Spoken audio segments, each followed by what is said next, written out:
Il y a quelque chose que je trouve étrange dans notre époque. Nous avons plus de choix que jamais. Pour les films, pour les vêtements, pour les restaurants, pour les carrières et bien sûr pour les relations aussi. Pour rencontrer quelqu'un aujourd'hui, il suffit souvent de sortir son téléphone. Quelques photos, quelques phrases, un mouvement du doigt et soudain des dizaines de personnes apparaissent. Sur le papier, ça ressemble à un rêve, mais parfois, je me demande si ce n'est pas aussi une partie du problème. Avant les téléphones, rencontrer quelqu'un demandait du temps. Il fallait être au même endroit, au même moment, parler, observer, attendre. Je fais partie de cette génération charnière. J'ai encore connu les rencontres sans application. Je me souviens de mon partenaire, un samedi matin, dans un supermarché. On faisait nos courses et il m'a simplement demandé si je voulais aller prendre un petit déjeuner avec lui. C'était simple, direct, sans écran entre les deux.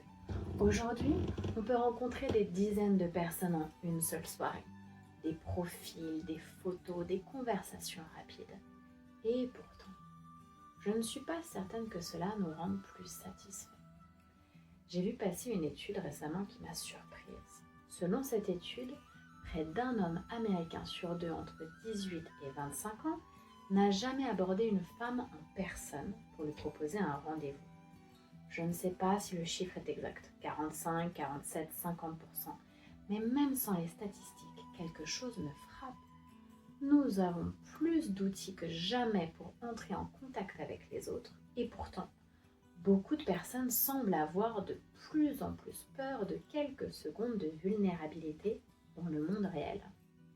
Parce qu'aborder quelqu'un, ce n'est pas seulement chercher une relation, c'est accepter de ne pas contrôler le résultat, accepter un refus, accepter un silence, accepter d'être vu tel qu'on est.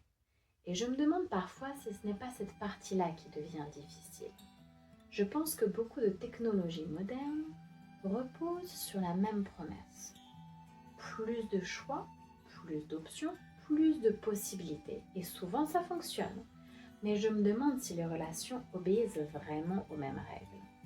Parce qu'à partir d'un certain point, plus de choix ne donne pas forcément plus de bonheur.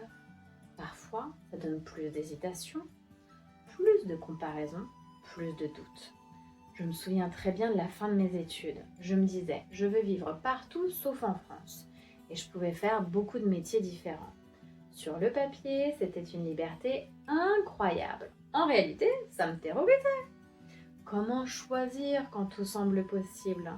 Je connais aussi des personnes qui vivent quelque chose de similaire avec les applications de rencontres. Elles rencontrent quelqu'un, puis quelqu'un d'autre, puis quelqu'un d'autre encore. Parce qu'une question revient toujours. Et si le bon était juste un peu plus loin ? Et parfois, à force de chercher mieux, on ne choisit plus du tout. Je pense que beaucoup d'entre nous vivent avec l'illusion du prochain meilleur choix. Peut-être que la meilleure personne suivante sera plus drôle, plus belle, plus intéressante, plus compatible. Peut-être qu'il suffit de continuer à chercher encore un peu, encore quelques profils, encore quelques conversations. Le danger n'est peut-être pas le manque de possibilités.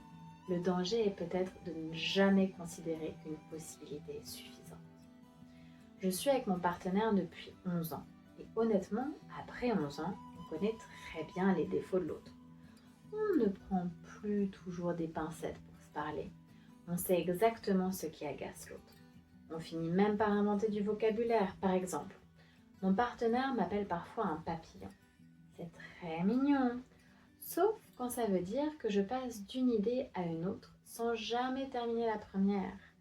Après 11 ans, il n'y a plus beaucoup d'illusions.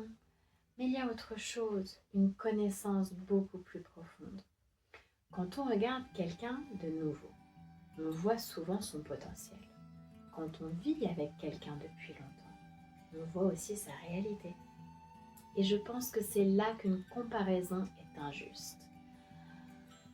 Parce qu'une nouvelle personne est toujours en concurrence avec une imagination, alors qu'un partenaire de longue date est toujours en concurrence avec la réalité. Je trouve étrange que notre époque valorise tellement l'attraction et parle si peu de la construction. L'attraction est importante, évidemment, mais elle arrive souvent toute seule. La construction demande autre chose, du temps, des conversations difficiles, des compromis, de la patience parfois même, des disputes. Personne ne publie une photo après une longue conversation difficile. Personne ne montre les heures passées à réparer quelque chose dans une relation. Pourtant, c'est souvent là que les relations se construisent vraiment. Je pense aussi que beaucoup de personnes confondent nouveauté et transformation. La nouveauté est immédiate. Elle donne de l'énergie, de l'excitation, du mouvement. On rencontre quelqu'un, on se parle, on se découvre vite. Mais la transformation est différente. Elle est plus lente, parfois même inconfortable. Elle oblige à ce qu'il ne change pas si facilement. Nos habitudes, nos répétitions, nos défauts et surtout, elle demande d'accepter la même chose chez l'autre. Pas seulement le beau début, mais aussi ce qui revient, ce qui fatigue, ce qui déçoit parfois. Ça demande du temps, de la patience, des jours ordinaires. Et honnêtement, la nouveauté fait toujours mieux illusion que la construction. Je remarque quelque chose de similaire dans beaucoup d'autres domaines.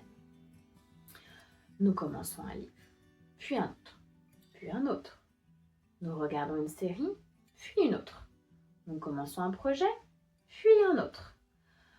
Comme si finir devenait moins excitant que commencer. Comme si l'ouverture de possibilités nous attirait davantage que leur approfondissement. Et parfois je me demande si les relations n'ont pas été touchées par la même logique. La logique du suivant, du prochain, du peut-être mieux, du peut-être ailleurs.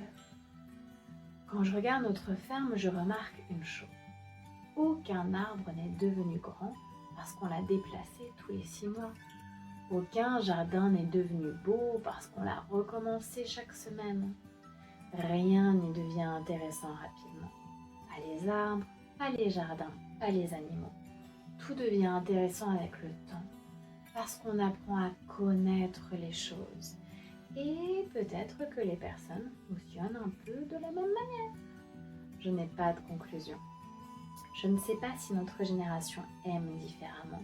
Je ne sais pas si nous sommes plus libres ou plus simplement plus hésitants. Mais je trouve cette question fascinante. Est-ce que le choix rend les relations meilleures ou plus difficiles? Et selon vous, qu'est-ce qui est le plus rare aujourd'hui? Rencontrer quelqu'un ou construire quelque chose avec elle?